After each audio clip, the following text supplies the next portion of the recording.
Good morning, girls. Let's continue with the chapter Lines and Angles. Exercise 6.1, I had started with you and I had completed 4 questions. I explained you how those 4 questions have to be solved. Then I hope you have learned the properties of lines and angles till now, whatever I have explained you. Now today I will take up question number 5 and question number 6 from the exercise 6.1. There are total 6 questions and today I will teach you question 5 and question number 6. So you see the proof carefully and try to understand it. Now there's a line POQ. The question is given, I've already drawn the diagram here. POQ is a line. OR is standing on PQ, which is perpendicular. That means we can say that OR is perpendicular to PQ and OS is a ray between OP and OR. Okay, I repeat. POQ is a line. OR is perpendicular to PQ and OS is lying between OP and OR. Now you know the meaning of perpendicular means I have made a 90-degree sign here. So we can write, and the proof is, we have to prove this. Angle ROS is equal to half of angle QOS minus angle POS. Okay, so directly don't just start. First you analyze the question. Angle ROS, mark these angles. It is equal to half of angle QOS. Where is QOS? QOS, that means this angle, minus angle POS. Now where is POS? This side. We can solve directly. So let's do that. You know that angle, because this is perpendicular, POR, angle POR is equal to angle ROQ, right? And what angle is this? This is a 90-degree angle because we write the reason OR is perpendicular to PQ, right? When we solve any geometry question, we have to write the reasons. Now angle POR, look at angle POR. Now POR is equal to POS plus ROS or SOR. So let us write angle ROS. I repeat, angle POR, this angle, this side, is equal to POS plus ROS. So this is what I have written. Now this value of POR I will substitute in this equation and I will write, therefore angle ROQ, okay, because they are equal, angle ROQ is equal to angle POS plus angle ROS, equation 1. Then if I want to break up this ROQ, angle ROQ, I can write angle SOQ, angle SOQ minus ROS. Okay, now see what I have written. Again, angle POR is equal to angle POS and angle ROS. We add them and so we get POR. Then in place of POR here I substitute, in place of this I substitute ROQ is equal to POS plus ROS and ROQ is equal to SOQ minus ROS. Okay, now what? Now these two angles, this one ROQ is also, so we will equate them. Now as I told you in the previous, I think one of the questions also, that if left hand sides or right hand sides are equal, we can equate them. So we write equating 1 and 2, I will get angle POS plus angle ROS is equal to angle QOS. In place of SOQ, I can write QOS, both have the same meaning, and minus angle ROS.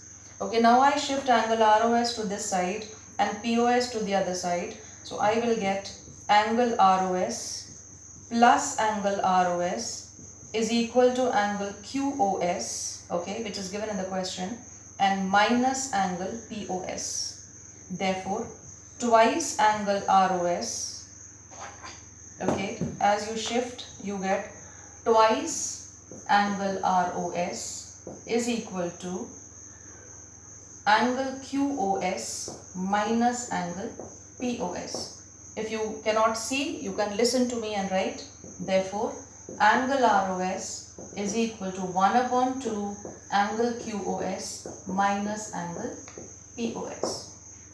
So this is the answer, or we can write hence proved.